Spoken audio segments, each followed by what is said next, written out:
लखीमपुर खीरी में बड़ा बवाल, गाड़ियों से कुचलकर 2 किसानों की मौत। नाराज किसानों ने गाड़ियों में लगाई आग।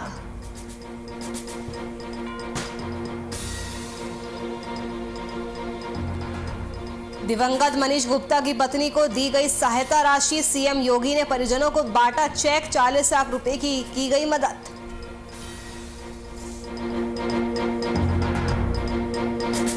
बहराइच में एआईएमआईएम से राशिद जमीर बने नए जिला अध्यक्ष, कार्यालय में पार्टी कार्यकर्ताओं के साथ की मीटिंग, सभी कार्यकर्ता मौजूद।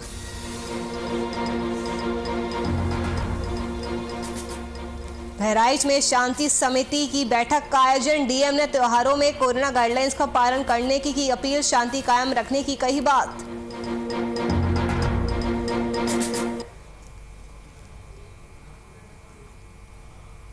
नमस्कार, स्वागत है आप सभी का बात उत्तर प्रदेश की में। मैं हूं आपके साथ नुपुर सक्सेना। उत्तर प्रदेश के लखीमपुर खीरी के तिकोनिया इलाके में भारी बवाल हो गया। यहां एक कार चालक पर किसानों पर गाड़ी चढ़ाने का आरोप लगा है। बताया जा रहा है कि इस हादसे में 2 किसानों की मौत भी हो गई है, जबकि 8 किसान घायल बताए जा रहे हैं। ये किसान मंत्री के खिलाफ प्रदर्शन करने जा रहे थे। हादसे के बाद हंगामा शुरू हो गया। मौके पर 3 गाड़ियों में आग लगा दी गई। बताया जा रहा है कि लखीमपुर खीरी में केंद्रीय गृह राज्य मंत्री के गांव के दौरे को देखते हुए डिप्टी सीएम को रिसीव करने आ रहे बीजेपी नेता के बेटे आशीष मिश्रा के खिलाफ विरोध करने के दौरान किसानों की भिड़ंत हो गई। गाड़ी की टक्कर से कुछ किसान घायल हो गए, जिसके बाद नाराज किसानों ने गाड़ियों में आग लगा दी। तो लखीमपुर खीरी में बड़ा बवाल देखने को मिला है। गाड़ियों से कुचलकर 2 किसानों की मौत हो गई। किसान मंत्री के खिलाफ प्रदर्शन करने जा रहे थे और तभी ये भिड़ंत हो गई। नाराज किसानों ने गाड़ियों में आग लगा दी। आपको बता दें कि गाड़ी की टक्कर से कुछ किसान घायल हो गए। तस्वीरें आप देख सकते हैं किस तरह से वहां पर किसानों ने गाड़ियों में आग लगा दी है। आगजनी की वारदात को अंजाम दिया गया है। 3 गाड़ियों में आग लगाई गई है। लखीमपुर खीरी में केंद्रीय गृह राज्य मंत्री के गांव के दौरे को देखते हुए डिप्टी सीएम केशव प्रसाद मौर्य को रिसीव करने आ रहे बीजेपी नेता के बेटे आशीष मिश्रा के खिलाफ विरोध करने के दौरान किसानों की भिड़ंत हो गई। किसानों में काफी ज्यादा आक्रोश देखने को मिला। तो लखीमपुर खीरी के तिकोनिया इलाके की तस्वीरें, जहां पर भारी बवाल आज हो गया। एक कार चालक पर किसानों पर गाड़ी चढ़ाने का आरोप लगा है। इस हादसे में अभी तक 2 किसानों की मौत की खबर भी सामने आई है, जबकि 8 अन्य किसान घायल हो गए। ये किसान मंत्री के खिलाफ प्रदर्शन करने जा रहे थे और हादसे के बाद से ही हंगामा वहां पर शुरू हो गया है। मौके पर अफरा तफरी का माहौल देखने को मिल रहा है। मौके पर 3 गाड़ियों में आग भी लगा दी गई है। तस्वीरें आप देख सकते हैं गाड़ी में किस तरह से लपटों का तांडव उठा है। बताया जा रहा है कि लखीमपुर खीरी में केंद्रीय गृह राज्य मंत्री के गांव के दौरे को देखते हुए डिप्टी सीएम को रिसीव करने आ रहे बीजेपी नेता के बेटे आशीष मिश्रा के खिलाफ विरोध करने के दौरान किसानों की भिड़ंत हो गई थी। तो लखीमपुर खीरी में आज जमकर बवाल हुआ है। किसानों में काफी ज्यादा आक्रोश देखने को मिल रहा है। तस्वीरों के में आप देख सकते हैं गाड़ियों से कुचलकर 2 किसानों की मौत हो गई। यूपी के मुख्यमंत्री योगी आदित्यनाथ द्वारा 40 लाख रुपए की सहायता राशि प्रॉपर्टी डीलर मनीष गुप्ता की पत्नी को दी गई।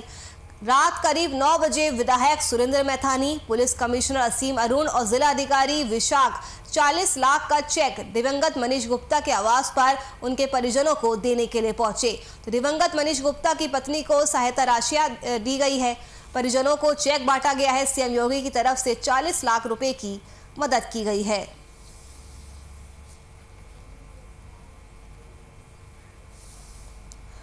तो यूपी के मुख्यमंत्री योगी आदित्यनाथ ने 40 लाख रुपए की सहायता राशि प्रॉपर्टी डीलर मनीष गुप्ता की पत्नी को दी है।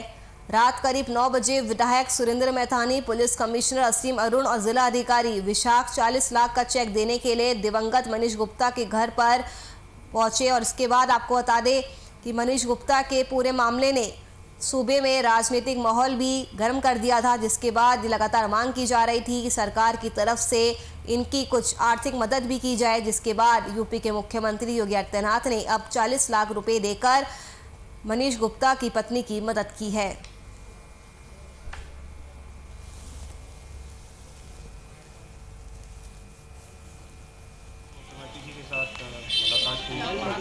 मुख्य रूप में 2-3 बातें रखी गई। एक तो विवेचना जो पूरे प्रकरण था गोरखपुर से जनपद कानपुर नगर ट्रांसफ़र कर लिया जाए और सीबीआई को संदर्भित कर लिया जाए। और नौकरी का एक मांग रखा गया था और अतिरिक्त सहायता के लिए। इसके संबंध में माननीय मुख्यमंत्री जी के निर्देशानुसार आज शासन द्वारा 3-4 निर्णय लिए गए और मुझे खुशी की मुख्यमंत्री जी को जो बात मैंने परिजनों की बताई वो सारी उन्होंने पूरी करी।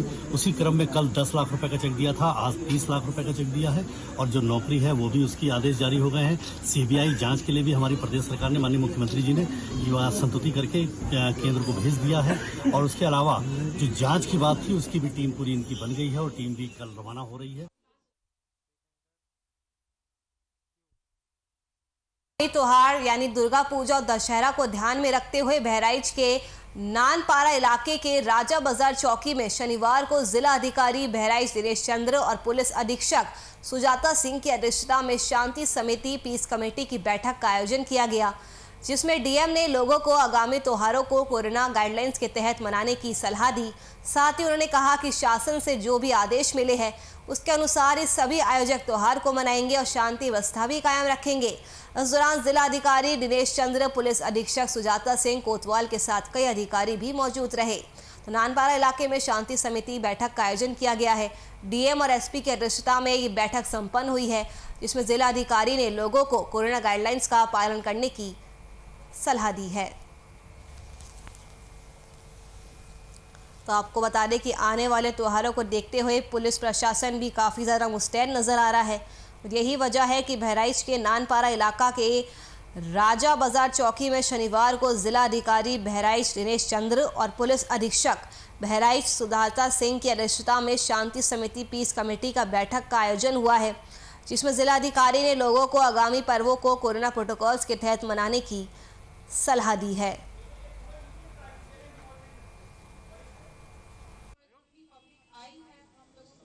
कोविड गाइडलाइंस सभी प्रभावी हैं। उन गाइडलाइंस के परिप्रेक्ष्य में जो सरकार से शासन से त्योहारों को मनाए जाने के संबंध में निर्देश प्राप्त हुए हैं, उन सबके संबंध में आदरणीय पुलिस कप्तान महोदय और सभी अधिकारियों और सम्मानित नागरिकों गण की उपस्थिति में एक परिचर्चा हुई है।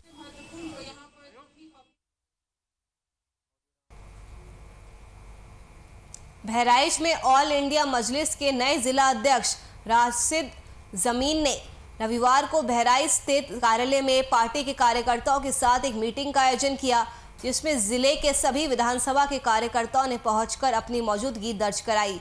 उन्होंने कहा कि बहराइच में 7 में से 4 सीटों पर चुनाव लड़ने की तैयारी कर चुके हैं, क्योंकि बहराइच में 4 सीटें मुस्लिम बहुल क्षेत्र है। उन्होंने कहा कि नानपारा विधानसभा, मटेरा विधानसभा, कैसरगंज और बहराइच सदर विधानसभा ये मुस्लिम बहुल क्षेत्र है। यहाँ पर ये चुनाव लड़कर जीत हासिल करेंगे। उन्होंने कहा कि बाकी और सीटों पर भी गैर मुस्लिम प्रत्याशियों की तलाश की जा रही है। अगर कोई अच्छा प्रत्याशी मिलता है तो 7 विधानसभा सीटों पर चुनाव लड़ा जाएगा। तो बहराइच AIM से राशिद जमील नए जिला अध्यक्ष बनाए गए हैं। उन्होंने बहराइच की सभी सीटों पर चुनाव लड़ने की बात कही है, अगर उन्हें कोई अच्छा प्रत्याशी मिल जाता है। इसके अलावा उन्होंने कहा है कि बहराइच में 7 में से 4 सीटों पर चुनाव लड़ने की वो तैयारी कर चुके हैं, क्योंकि बहराइच में 4 सीटें मुस्लिम बहुल क्षेत्र है। ये 4 क्षेत्र नानपारा, मटेरा, कैसरगंज और बहराइच सदर बताए जा रहे हैं।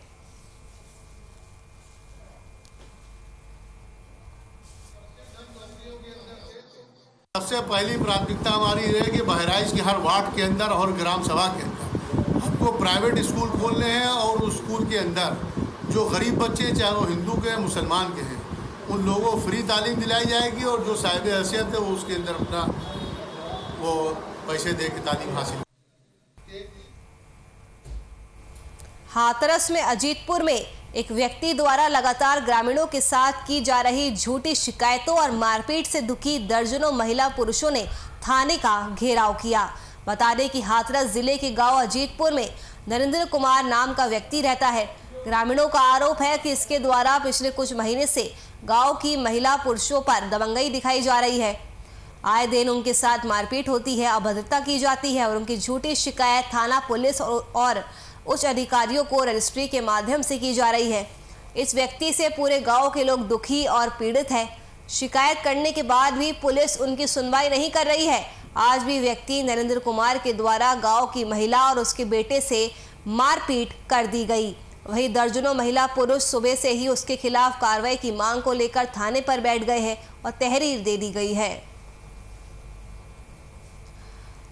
तो मारपीट से दर्जनों महिला और पुरुष दुखी हो सकते हैं और इसके बाद उन्होंने थाने का घेराव किया है। नरेंद्र कुमार नाम का व्यक्ति ग्रामीणों को लगातार प्रताड़ित कर रहा है। शिकायत करने के बाद भी पुलिस उनकी सुनवाई नहीं कर रही है। आज भी नरेंद्र कुमार ने गांव की एक महिला और उसके बेटे के साथ मारपीट कर दी।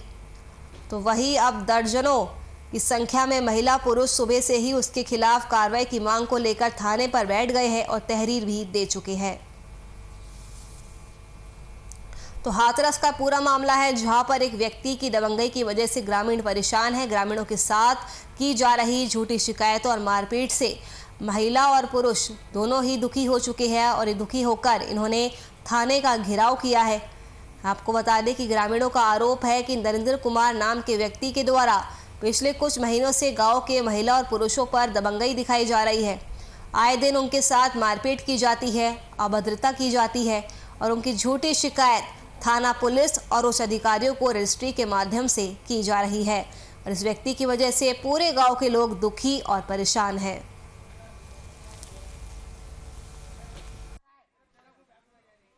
मतलब उन्होंने मेरे साथ मारपीट की। किसने? डॉक्टर नरेंद्र ने और उसकी पत्नी ने मेरे को मारा। फिर मेरी आवाज़ सुन के मेरा लड़का भी आया, उसको भी मारा गया था।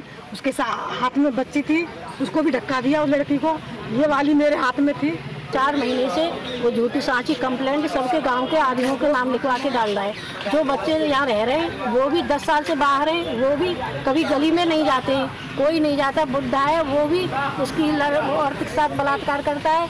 10 साल का बेटा है वो भी करता है और पढ़ने लिखने वाले बच्चों के सबकी के नाम है। बच्चों को बहुत टेंशन है। मतलब झूठी शिकायतें करते रहते हैं। शिकायत करता रहता है। एक नरेंद्र नाम के व्यक्ति हैं और उनकी पत्नी सरोज देवी, वो 2-3 महीने से ग्रामवासियों को काफ़ी परेशान कर रहे हैं। उनके खिलाफ गलत तरीके से उनके खिलाफ कंप्लेंट कर रहे हैं रजिस्ट्री के माध्यम से।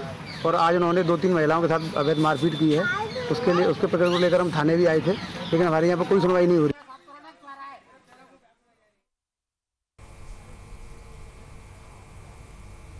सीतापुर में एक तरफ प्रदेश की सरकार वृक्षारोपण अभियान चलाकर पर्यावरण को स्वच्छ और संतुलित करने की कोशिश कर रही है, तो वहीं सीतापुर के हर गांव में वन क्षेत्र अधिकारी ब्रिजमोहन ने सारे नियम कानून ताक पर रखकर हरे भरे आम के पेड़ों का परमिट देकर पेड़ कटवाने का ठेका ले रखा है। इस मामले को लेकर क्षेत्र अधिकारी हर गांव को कई बार फोन किया गया, लेकिन वन क्षेत्र अधिकारी ने फोन उठाना भी मुनासिब नहीं समझा। और ये कोई पहली बार ऐसा नहीं हो रहा है, ऐसे हालात हर गांव क्षेत्र में आए दिन होते रहते हैं। वैसे भी रेंजर साहब के लिए ये कोई नया कारनामा नहीं है कि कोई भी इतनी कीमती लकड़ी का पेड़ ना काटा गया हो। जहां एक तरफ योगी आदित्यनाथ की सरकार पेड़ लगाने का संकल्प ले रही है, तो दूसरी तरफ रेंजर साहब सारे नियम कानून ताक पर रखकर सरकार को चूना लगाने में कोई भी कसर नहीं छोड़ रहे। आए दिन पलक झपकते ही पूरे बाग कट जाते हैं, लेकिन साहब की टेबल पर मोटा कमीशन पहुंचना चाहिए। इससे पहले करीब 1 महीने में 5 बार खबर प्रकाशित होने पर भी कोई कार्रवाई ना होना ये दर्शाता है कि रेंजर साहब की पहुंच नीचे से लेकर ऊपर तक है। आखिर किसकी सह पर रेंजर साहब ये कारनामा कर रहे हैं, ये तो अपने आप में जांच का विषय है।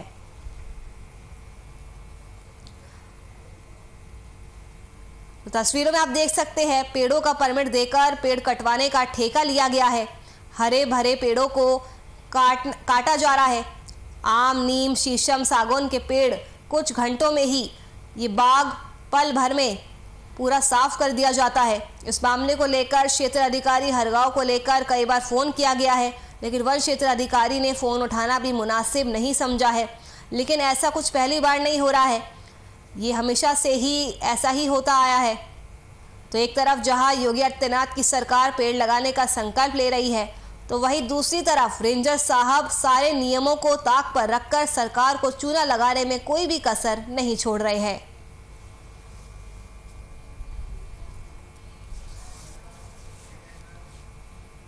शिकोहाबाद के आवास कॉलोनी में उस समय सनसनी फैल गई, जहां एक कार की पुलिस को सूचना मिलने पर उसका पीछा किया गया।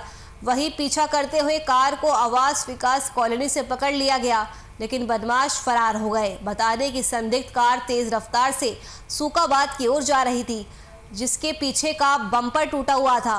जिस पर पुलिस सतर्क हो गई। वही गाड़ी में 4 से 5 लोग सवार थे जो गाड़ी छोड़कर भाग गए। गाड़ी में डंडा हॉकी रखे हुए थे। पुलिस ने 2 संदिग्ध लोगों को पकड़ लिया है जिनसे पूछताछ की जा रही है। फिलहाल पुलिस पूरे मामले की जांच में जुट चुकी है।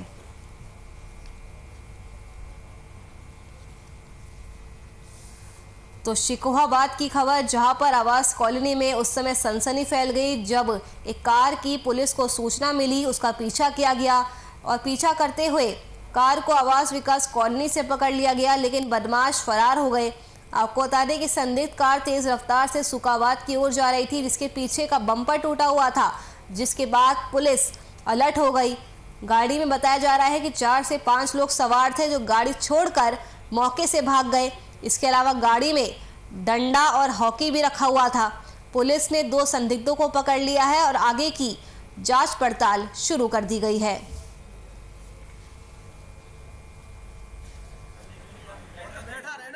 ये गाड़ी हमें पीछे से बम्पर टूटी हुई दिखाई दी। हमने इसका पीछा किया, इसे घेर कर आगे से PRV 0678 उसके सहयोग से वो PC मोबाइल PRV और इनके थार मोबाइल के सहयोग से इस गाड़ी को आवास विकास कॉलोनी में पकड़ लिया। इनके बदनों को सूचना कर दी।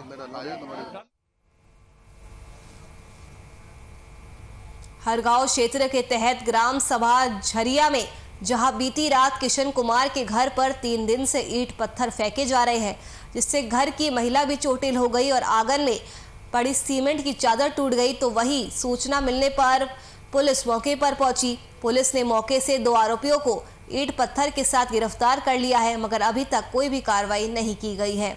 तो 3 दिनों से घर में लगातार ईंट पत्थर फेंके जा रहे थे। आंगन में पड़ी सीमेंट की चादर भी इस वजह से टूट गई थी। घर में रह रही महिला भी घायल हो गई थी। तो वही पुलिस ने इस पूरे मामले में 2 आरोपियों को ईंट पत्थर के साथ पकड़ लिया है और आगे की कार्रवाई शुरू कर दी है।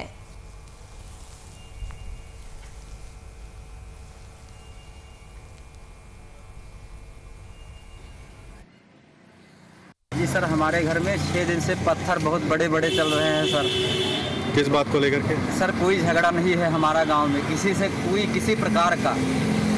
तो क्या कोई किसी के चोट लगी है? जी सर, चोट लगी, हमारे छोटे भाई के बहू के चोट लगी है। अच्छा, तो आपने एप्लीकेशन दी थाने में? क्या नहीं? जी सर, दी है थाने में एप्लीकेशन। क्या हुआ उसमें?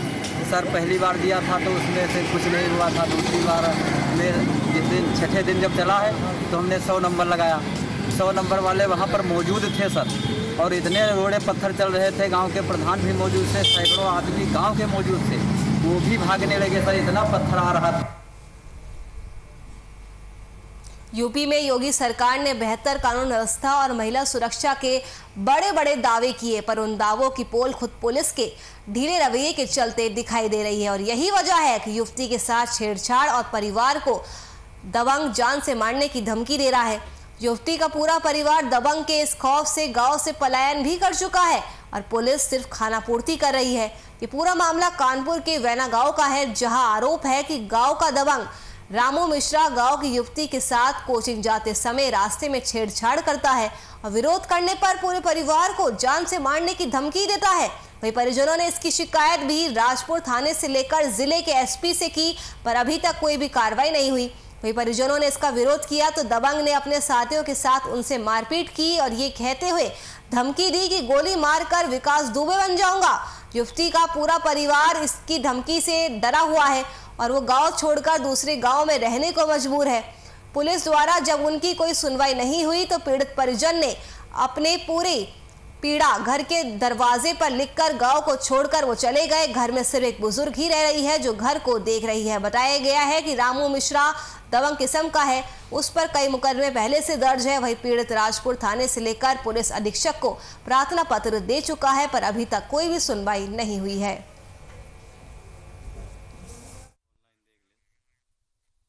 और ये रामू मिश्रा हमें धमका रही है मारने के लिए। 23 तारीख को लड़ाई सुबह होने के बाद शाम को जब मैंने कहा कि मैं लड़ना नहीं चाहता हूँ, तो इन्होंने कहा नहीं, मैं अभी तुम्हें सरिया से छेद देंगे और मतलब तुम्हें मार देंगे, मार के हम विकास दुबे बन जाएंगे, पुलिस हमारा कुछ नहीं उखाड़ पाएगी। 24 तारीख को सुबह 8 बजे मैं कोचिंग जा रही थी। बीच रास्ते में रामू मिश्रा ने बाइक हमारे आगे लगा दी। तभी मेरा भाई पीछे से आ रहा था। इसने बाइक लगाई और मेरा हाथ पकड़ लिया। तभी मेरा भाई पीछे से आया, उसने वो चिल्लाया तो कुछ लोग इकट्ठा होने लगे। फिर लोगों को देखकर और मेरे भाई को देखा, वो भी उसे भी मारने की धमकी देने लगा।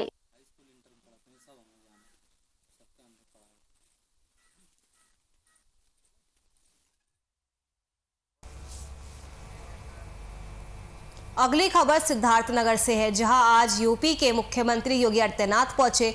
आपको बता दें कि इस दौरान इस कार्यक्रम में जन सैलाब भी उमड़ पड़ा। करीब 1:15 पर मुख्यमंत्री योगी आदित्यनाथ कार्यक्रम स्थल पर पहुंचे, जहां पर उनका भव्य स्वागत किया गया।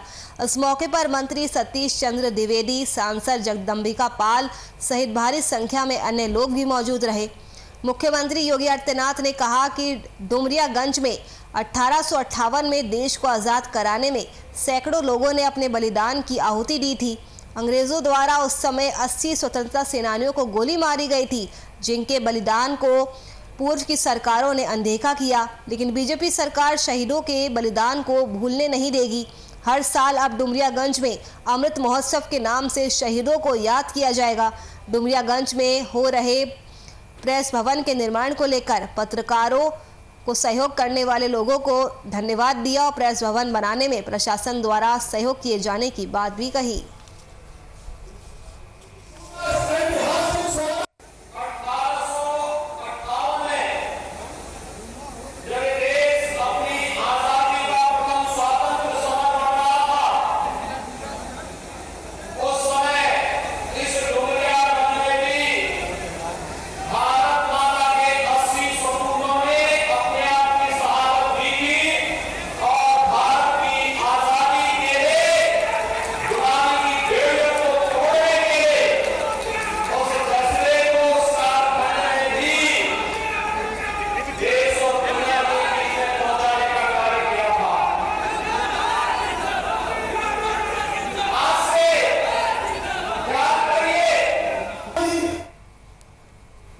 शाहजहांपुर में 2 युवक मोबाइल के ऊंचे टावर पर चढ़े और इतना ही नहीं, दोनों युवकों ने मोबाइल टावर पर धरने के लिए अस्थायी झोपड़ी तक बना ली। टावर पर चढ़े युवक मंदिर के ट्रस्ट को मिलने वाले पैसे में घोटाले की जांच की मांग कर रहे हैं। फिलहाल मौके पर भारी भीड़ और पुलिस भी मौजूद है। ये मामला थाना जलालाबाद क्षेत्र के भारद्वाज इलाके का है। सूचना के बाद मौके पर भारी भीड़ जमा हो गई और पुलिस भी पहुंच गई। टावर पर चढ़े युवकों का आरोप है कि इलाके में बने दुर्गा मंदिर में चढ़ावे का लाखों रुपए आता है, जिससे कुछ कथित लोग फर्जी ट्रस्ट के सहारे सारा पैसा हड़प लेते हैं। इस मामले में जिला प्रशासन से जांच की मांग की गई थी। अधिकारियों को जांच सौंपी गई थी, लेकिन कोई कार्रवाई नहीं की गई। इसी बात से नाराज दोनों युवक टावर पर चढ़ गए और युवकों ने धमकी दी कि अगर उनकी मांग पूरी नहीं की गई तो वे टावर से कूदकर अपनी जान भी दे देंगे। हालांकि एक युवक बातचीत के लिए नीचे उतरा।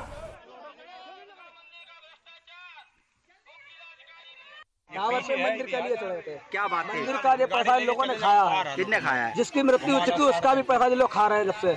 अच्छा, हाँ, उनकी भी मृत्यु हो चुकी जब, तो उसका भी उन लोगों ने चल लिया कि ये मृत्यु हो जाने के बाद भी किराया लेते रहे। जिसकी मृत्यु हो गई तब भी किराया लेते। 2 करोड़ 80 लाख रुपए का घोटाला हुआ।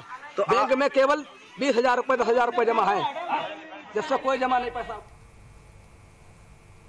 वहीं कन्नौज में तमंचा के साथ युवक का वीडियो वायरल हो गया। एक अन्य युवक के साथ तमंचा में कारतूस भरते युवक का वीडियो सोशल मीडिया पर जमकर वायरल हो रहा है। आप इस वीडियो में साफ देख सकते हैं कि किस तरह से 315 बोर तमंचा में कारतूस भरकर युवक चेक करता हुआ नजर आ रहा है। वहीं तीसरा युवक वीडियो बना रहा है, जिसने इस वीडियो को वायरल किया।